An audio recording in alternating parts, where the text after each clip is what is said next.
Thank you. Go ahead and call the meeting to order. Thank everyone for being here. Nancy, going to have the prayer invocation.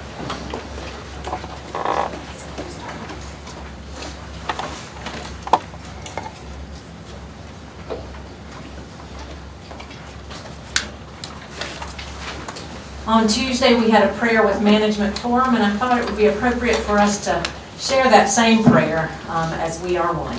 Let's pray together. Loving Spirit, Holy One, we lift up our hearts and minds to you who have been called Alpha and Omega, the first and the last, the beginning and the end. You are within all and beyond all time, and yet we come to you at this particular moment in time, praying for each of us and for us as a whole, praying that we will be open to your calling for us, that we will be ever more fully a place of healing for the bodies and souls of all who come through our doors, and for each other. Bind us together and help us, we pray. Heal our wounds, help us forgive where forgiveness is needed, and help us go forward with freedom and strength for the work you have given us to do. We give you thanks for the gifts and knowledge of all who filled this room, and for all members of the Erlanger community beyond this place. We pray for your guidance, for your wisdom, and for your courage for this particular time in the life of Erlanger Health System. Be with us all, and be with our new leader, CEO Will Jackson, we pray. Give him wisdom and stamina, kindness and insight, bravery and patience, confidence and humility, and enough fun for the journey and for the living of this hour. Bless the work of his leadership and help us to follow, to lead with him, and even to guide him when needed. And beyond all these requests, please give us what we need when we don't even know what that might be, so that we may honor our past, contribute to this day, and move into the future. In hope and faith we pray. Amen.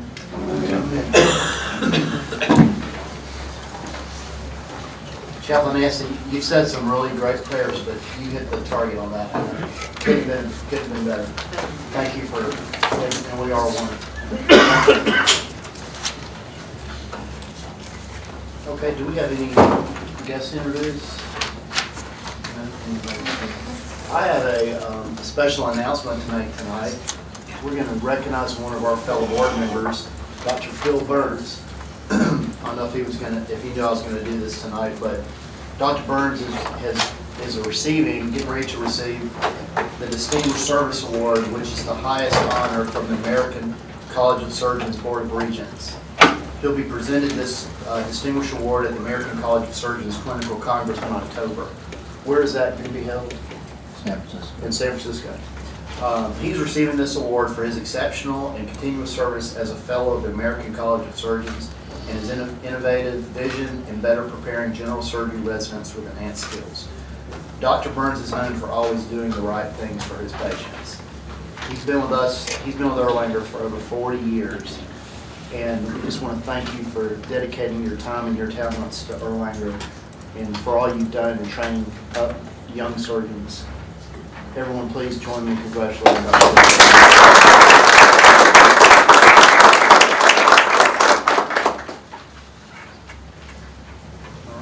Dr. Keys, I believe you have a video.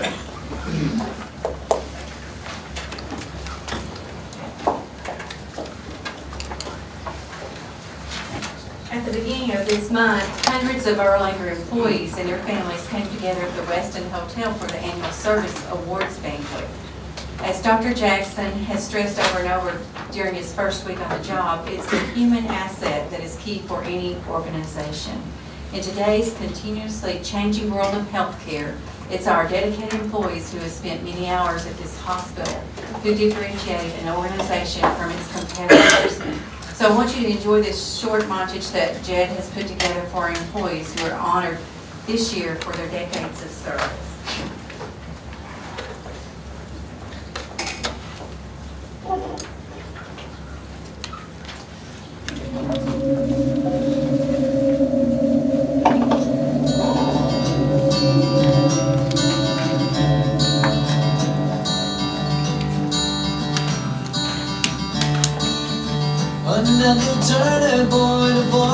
in the road. Time grabs you by the wrist, directs you where to go. So make the best of this test and don't ask why. It's not a question but a lesson learned in time. It's something unpredictable, but in the end is right. I hope you had the time of your life.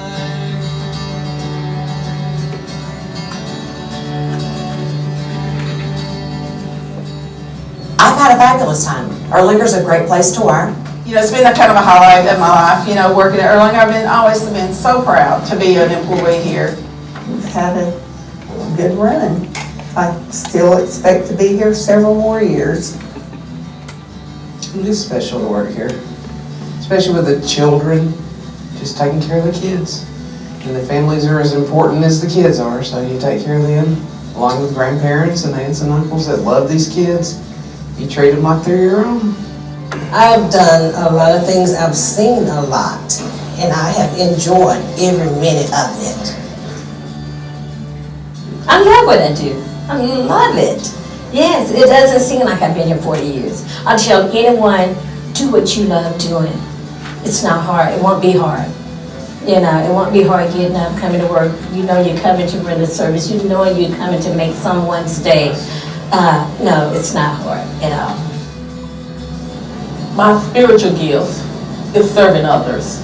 So I have been able to bring that here on the job because, you know, you want to make sure that you're helping employees, making sure that, you know, they feel satisfied once they leave your office.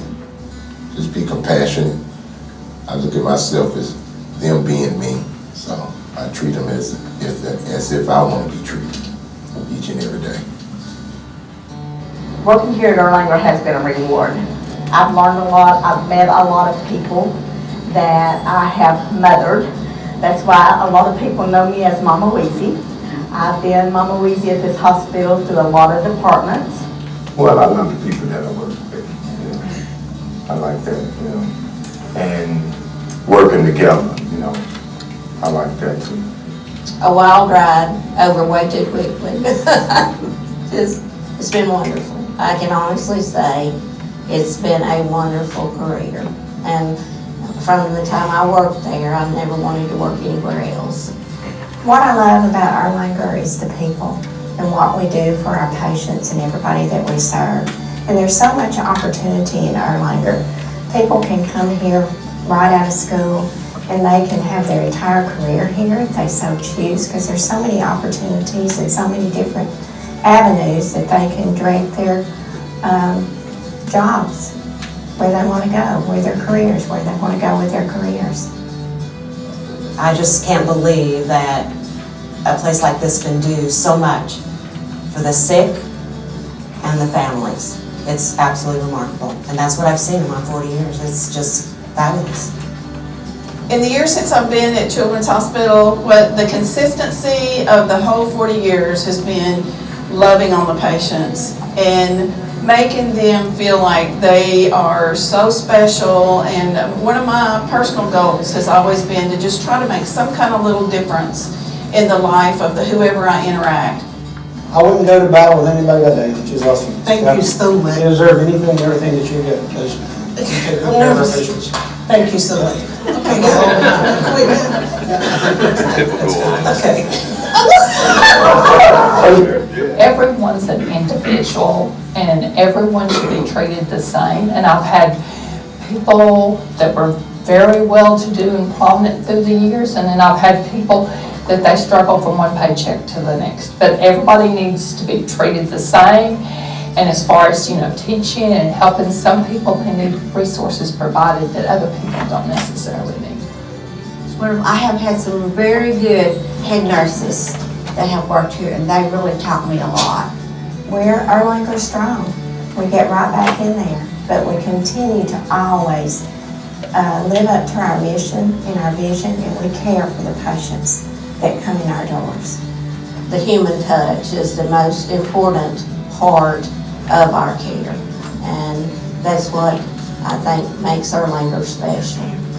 always say that God has put so many beautiful people in my life, and I come in contact with beautiful people, and to be able to render service to them, it is, it's wonderful.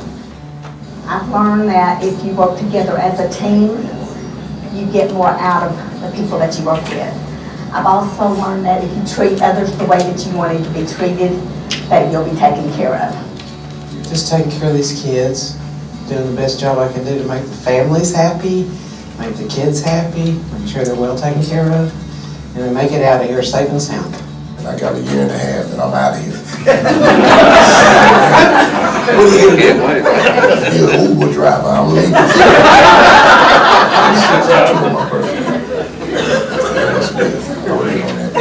You deserve it.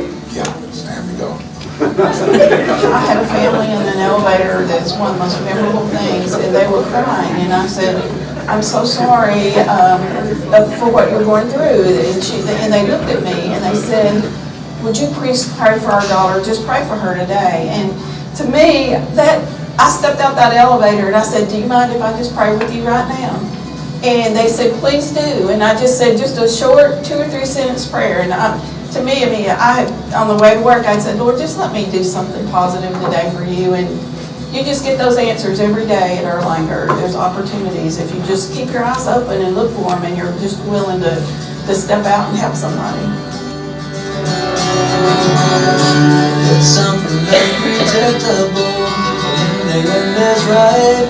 I hope you have the time of your life.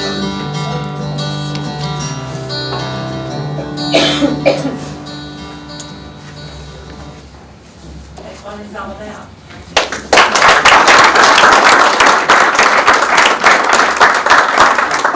Thank you, Jen, and thank you, Jed. Really good job on that. Jed was also the MC at the event, which I guess you normally do that.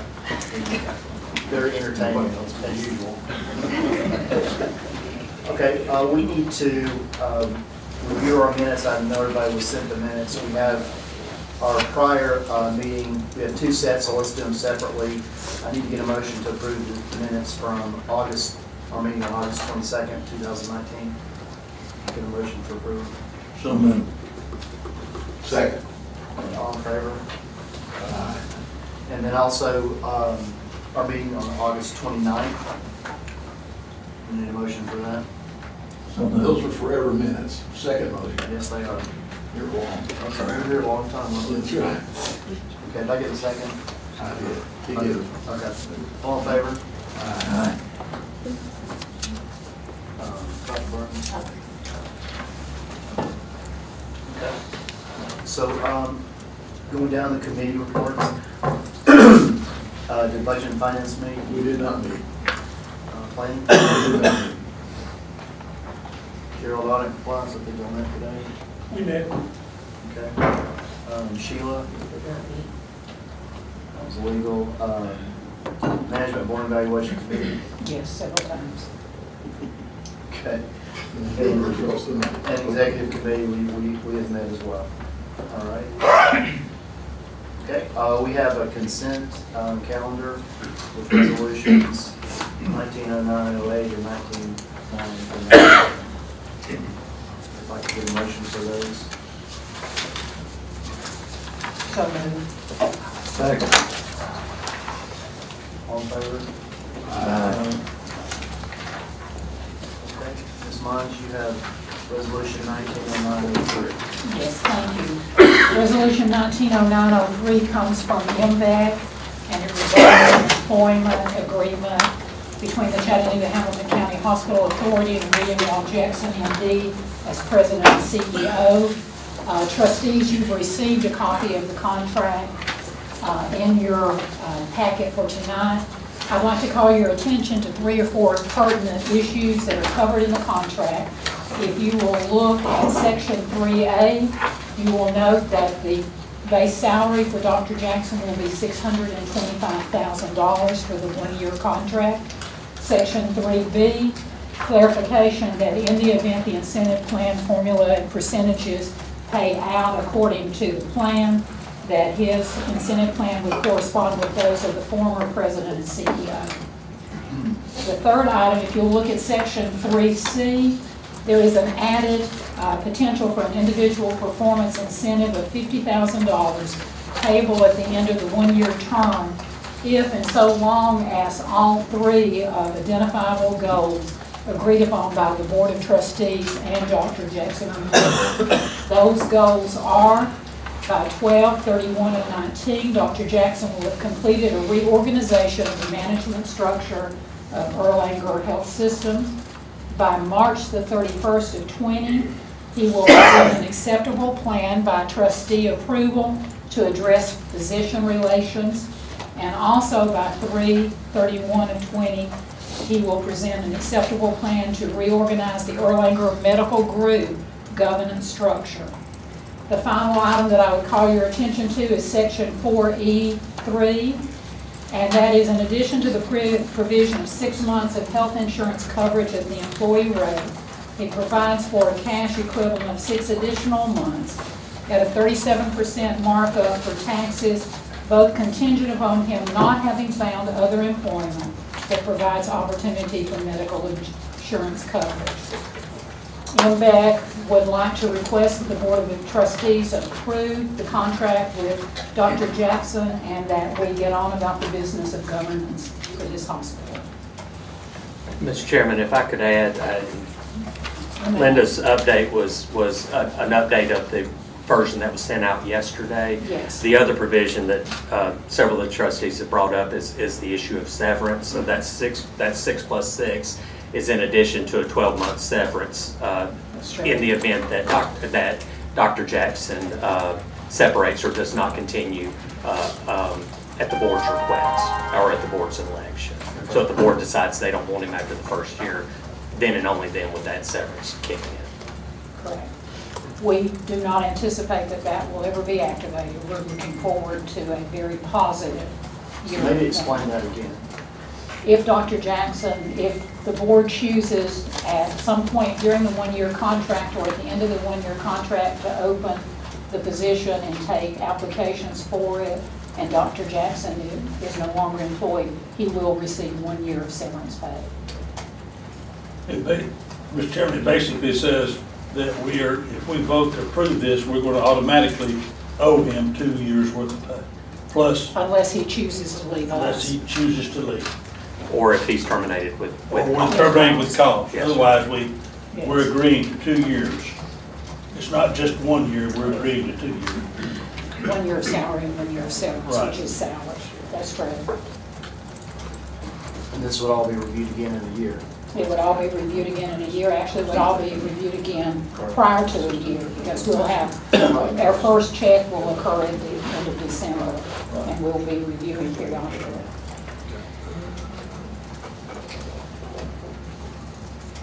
Okay, are there any other Any questions? other questions? I make one comment, if I may, President or Chairman. That saves the hospital $339,000 a year, this contract over the previous CEO. And we have very clearly definable and quantifiable goals to measure performance on. And that was at Dr. Jackson's request and our request. And that certainly gives us something to measure performance, as opposed to a subjective mindset. What's the measurement as far as management changes? It has to be an acceptable plan. He will make those changes based on what we have given him as incentives for the fact that we have to bring our costs within alignment. So he is our employee, we are governance, he will make those decisions, but we have given him guidance from the executive committee as to what that final number needs to look like, not knowing individuals' cost or whatever, but that we have to bring our costs under compliance so that we have some competitiveness on the bond market, quite frankly.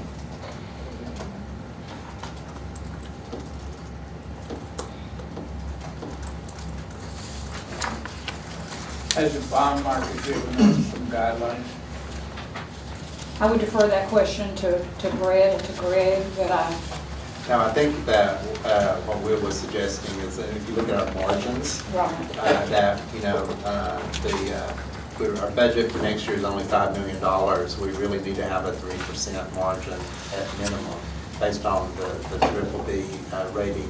And obviously, we would love to have an upgrade going forward, because that's the whole idea about you need those ratings when you go back up to the farm market for new issues, et cetera. So it would be tied from an expense standpoint to the margin, if I'm understanding the question.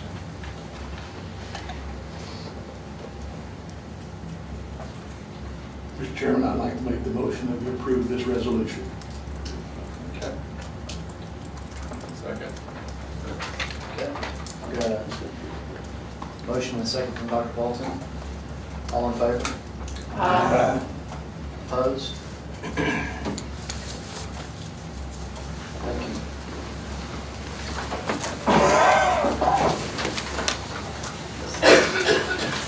Mr. Gibson.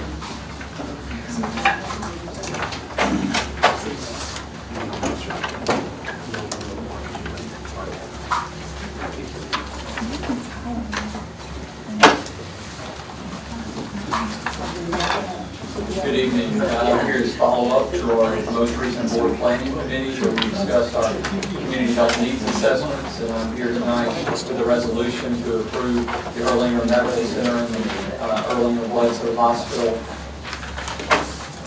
community health needs assessments. Do you want to proceed, Mr. Chairman? I would just like to say, Will, we would like to officially tell you that we've got a contract and we're excited about it. So,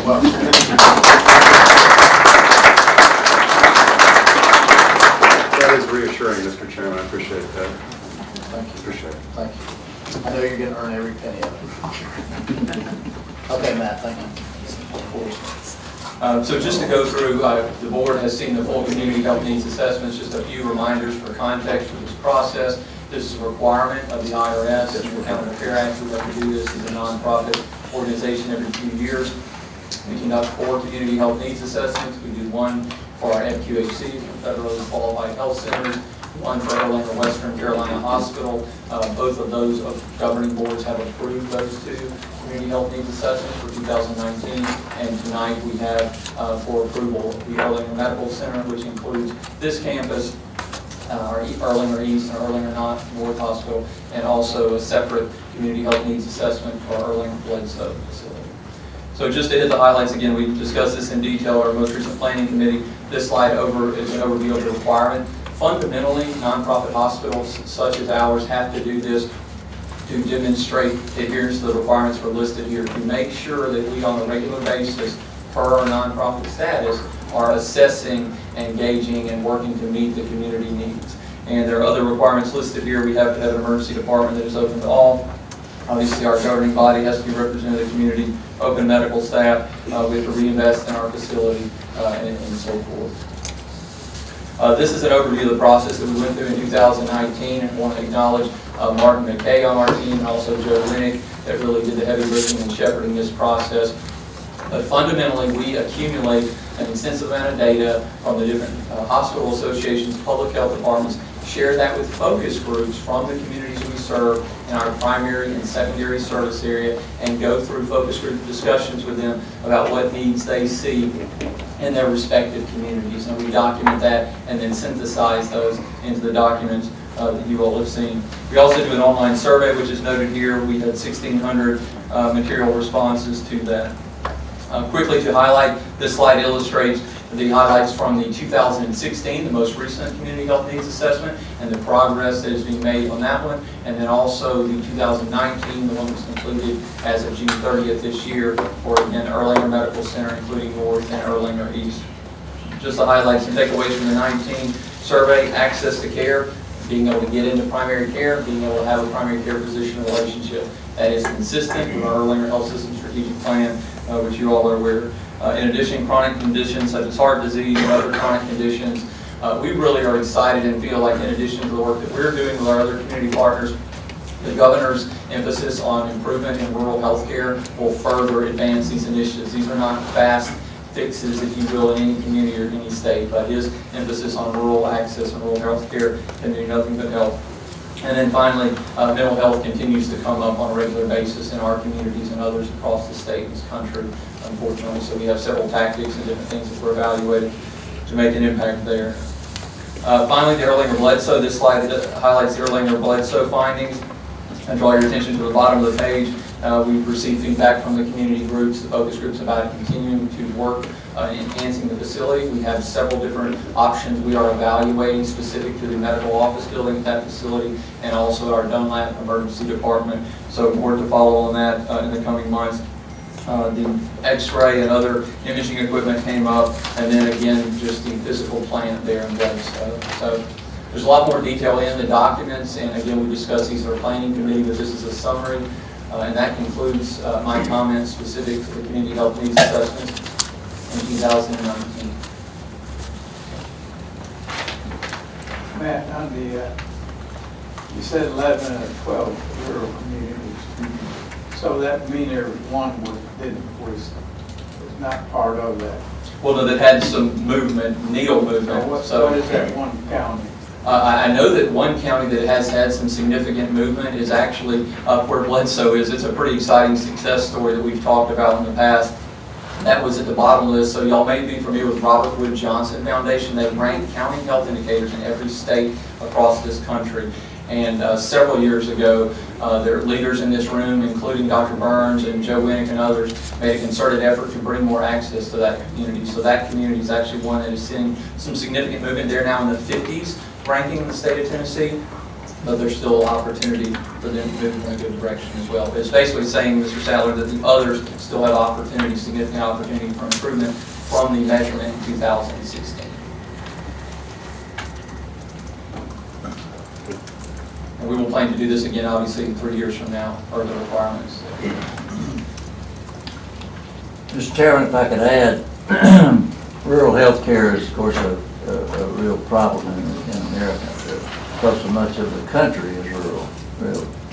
And having been privileged to sit on the Rural Health Care Task Force of the American College of Surgeons for several years, I'm well aware of that. And regional hospitals like Erlanger have not always done what Erlanger has done here. And so, speaking on behalf of my fellow Bledsoe County and Sequatchie County folks, thank you for the fact that Erlanger's always reached out.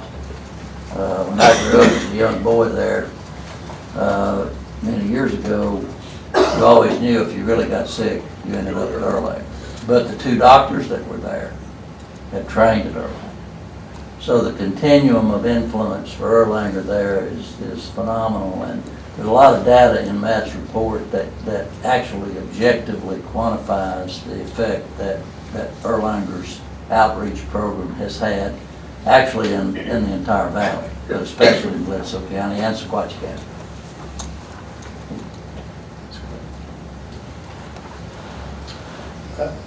So there's a resolution in your packet. If you have any other questions, please don't hesitate. Thank you for your work. So could I get a motion to approve? So moved. Second. All in favor? Chairman, does that have to approve both 04 and 05? Or just 04? That's just 04.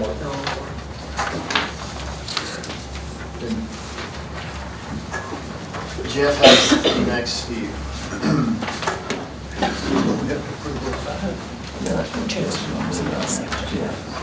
Mr. Chairman, I will accept your approval of 05 if you want to go ahead and do that.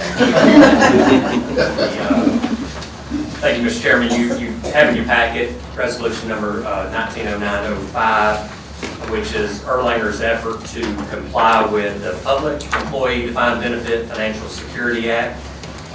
The act requires, among other things, that that the governing bodies of local governmental authorities, such as Erlanger, formally develop and approve a funding policy for their pension plan.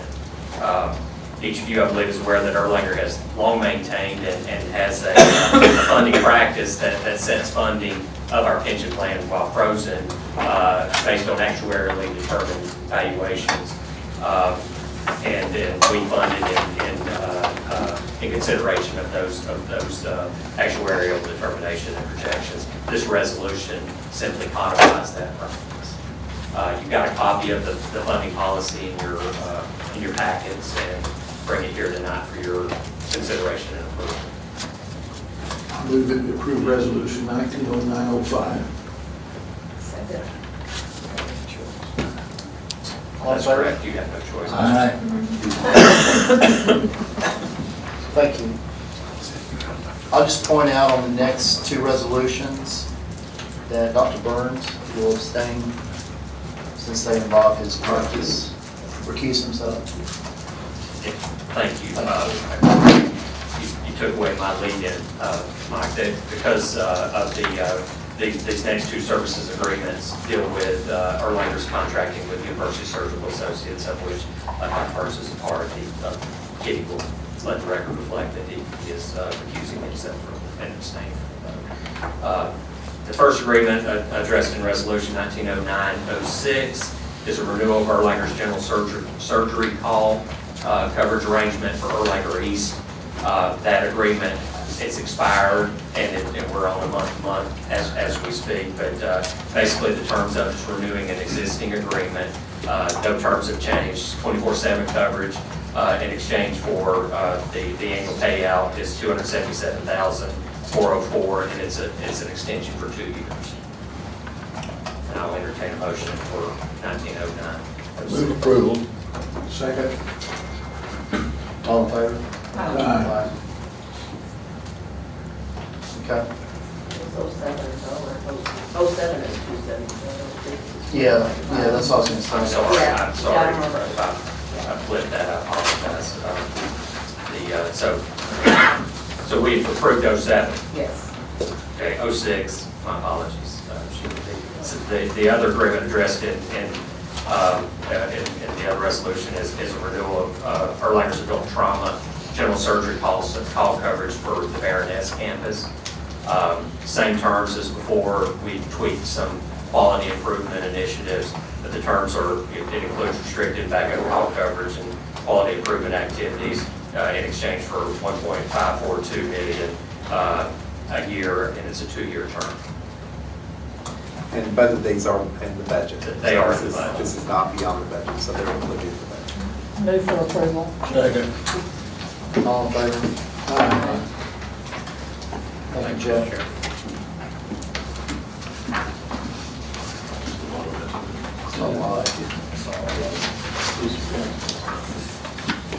Okay, Dr. Bolton, you have a report. Dr. Shack. Yes, sir. Thank you, Mr. Chairman. Just a couple of items. First of all, I mentioned to you all before that there is a plan to expand the skills lab and the simulation lab, which is currently housed across the street in the Whitehall building. We had a meeting earlier today with Dr. Keys and Dr. Cord and several others. Mike Carr, who's agreed to be the new medical director of the simulation lab, and Bruce Kaminsky from plant operations, to look at what we can do to expand the lab. As you know, the restaurant that's right across the hall from the dean's office and just next door to the current simulation lab space is going to be vacated sometime by the end of this annual year, and we have been promised that space. I haven't seen it in writing yet, Will. We have been promised that space, and we plan on expanding into it to increase the utilization of the skills lab. The nursing team, led by Dr. Keys, also could utilize that sim lab as well as medical students, surgical and medical house officers, OB/GYN house officers. And this is different from the skills lab where the surgical residents perform procedures on live animals. This is just for simulation. So medical students can use it, house officers can use it, and faculty and other members of the medical staff can utilize it for their training as well. So we hope to get all this done soon. The scheduled move of the restaurant is by the end of this year, as I mentioned, so we can start renovating that space and utilizing it for our expanded skills lab. But we've already been authorized to purchase a lot of new equipment, and we'll be getting that once we have a space to put it in. Right now, we don't have room for it until we get this space renovated this, where the restaurant is now. So that's on the table, it's in the works. Dr. Keyes is trying to arrange for all of us to go up to Lee University. They have a very nice lab up there that we want to go visit, kind of get how they've done it, so we can kind of learn from others. The other thing I wanted to bring up to everyone's attention is that, as you know, we have had several new chairs hired here on this campus over the past year. The most recent 4 hires, we're going to have a party, a welcoming party, honoring these people. That's Steve DePasquale in OBGYN, Mark Brzezinski in plastic surgery, James Haynes in family medicine, and Scott Steinman, the new chair of the orthopedic department. And that event will be on Friday, November the 1st at the Walden Club downtown. It's just a little reception, 5:30 to 7. But you all will get a formal invitation to that at some time in the very near future. We hope as many of you already got it. Good. And hope as many of you as possible will be able to attend. And that concludes my report. So except to say that I want to add my congratulations to Dr. Jackson. He and I have worked very closely together since I came here 3 years ago. And I know we will continue to do so to grow the relationship between the College of Medicine and Erlanger. So, Will? Thank you, Bruce. Thank you for that work.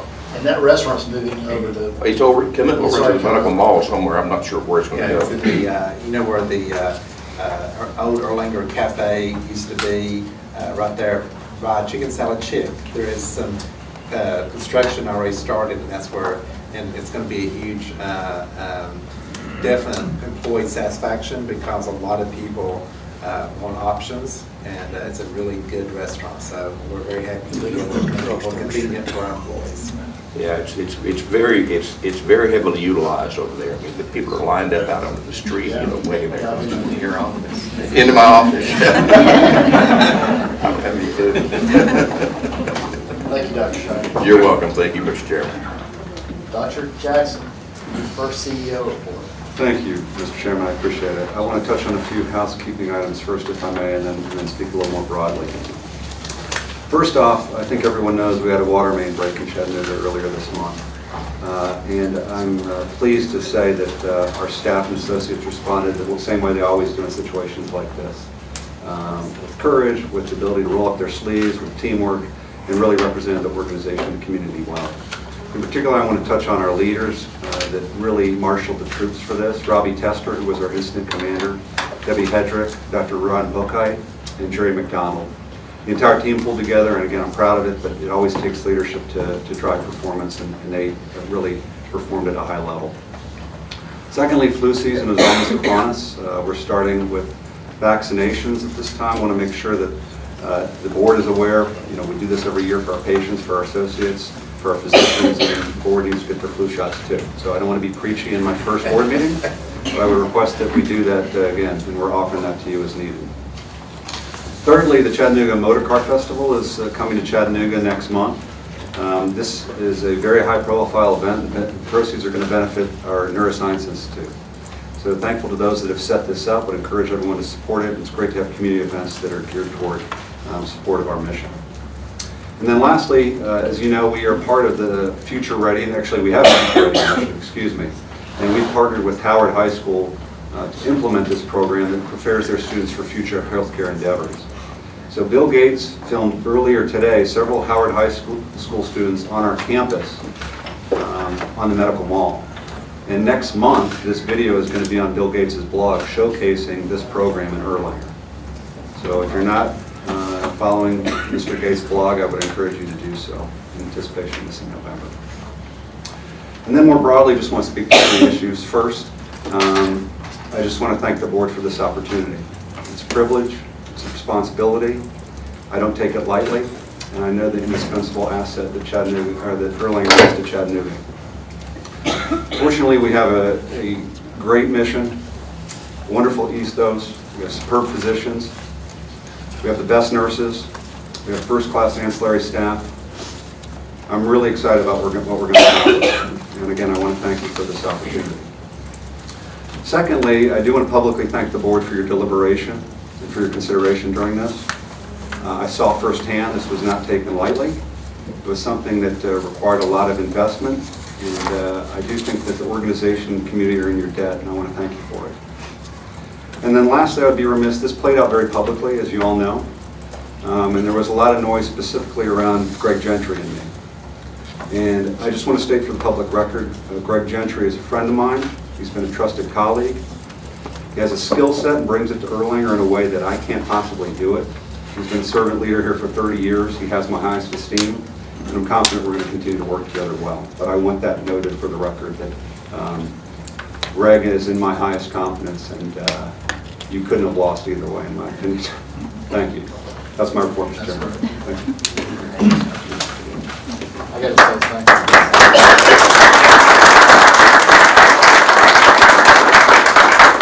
That means a lot because you two guys are both very important to this organization. Thank you. Okay. We've got some upcoming meetings listed, but our next board meeting will be held on October 24th. Here in this room. Audit and compliance will meet on the same day. Budget and finance the Monday before, and planning also meets the Monday before that.